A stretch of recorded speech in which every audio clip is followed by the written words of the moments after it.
Cheung, and I'm from Hong Kong. And I've seen what works and what doesn't work in over 25 years as a creative producer in terms of making art. And I've worked with the best of them. I've spent 9 years at Disney and at MTV, agencies big and small. So I'm here today to try and help you get over yourself and get your creative project done.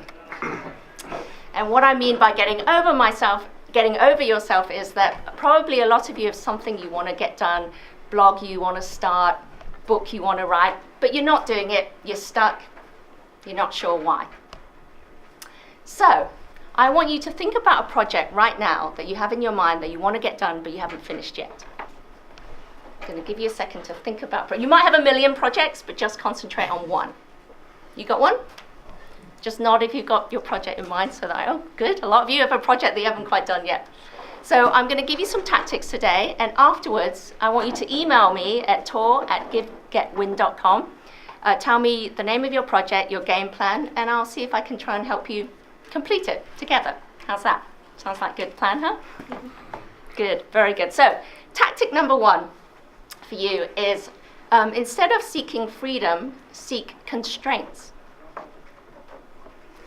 Creative freedom, for example, leads to the paradox of choice.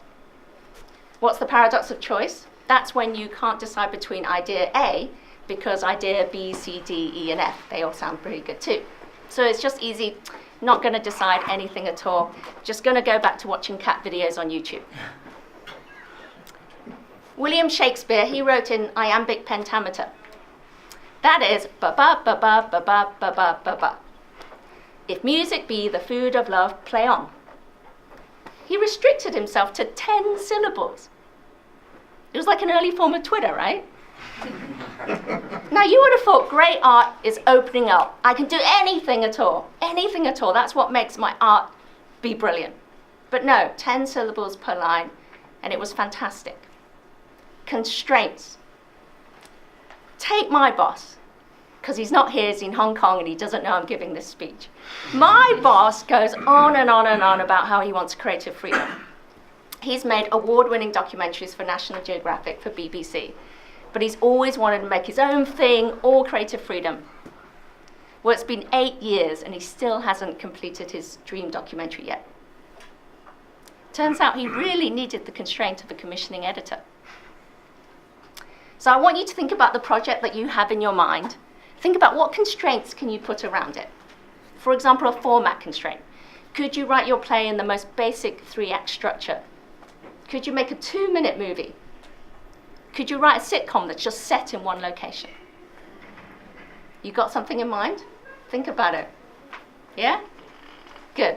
My next piece of advice to you is publish in modular format. Publish in modular format. So, did you know Robert Rodriguez, the director? Well, he used to make movies, short films all the time growing up. But one day he wanted to make his first 90-minute feature-length film. But he didn't know how to do it. But he thought, that's easy. I'll just make 3 30-minute movies. And then I'll find a way to tie it all together. And that's how he made his successful first feature, El Mariachi. Charles Dickens, did you know that his great works were written in installments? They were serialized on a weekly and a monthly basis. They weren't put together into a novel until he'd finished them all, until they were all written. My last piece of advice to you is create for an audience of one. So many of the reasons why you don't put stuff out there is because you fear that the moment it goes out there, it's going to get heavily criticized. No one's going to like it. You can remove that fear completely by just making it for someone specific, one individual, like a real human being, preferably someone who loves you very much and won't judge you too much and will support you, right?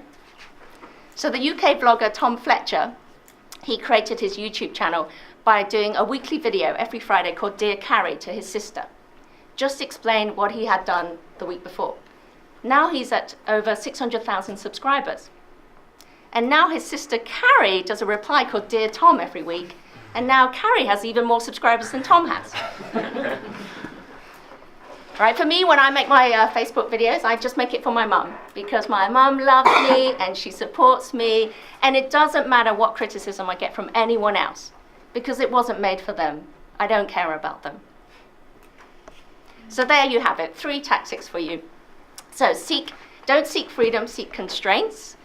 Publish in modular format and create for an audience of 1. So I really genuinely want to hear how you're doing with your project. So email us at GiveGetWin.com. Wish you all the best, happy creating, and thank you very much.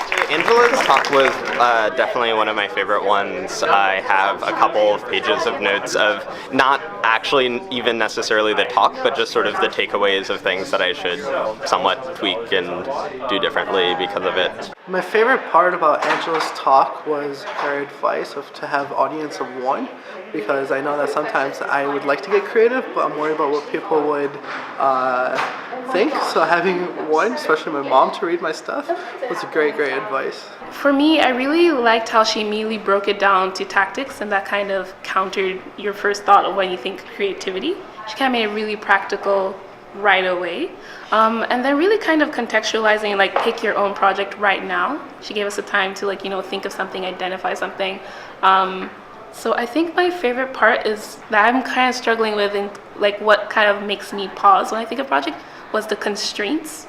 Creativity is always something that you're encouraged to be free, to let the thoughts flow, but what you do when you're kind of stuck. So I think that was my favorite part, when she was, like, from the get-go contradicting what you're usually being told as a creator to kind of move yourself forward. That's what was my favorite part. I described her as this awesome, super happy person with such creative outlooks to the world that really inspires you to, I guess, find the project that you want to work at and just do it.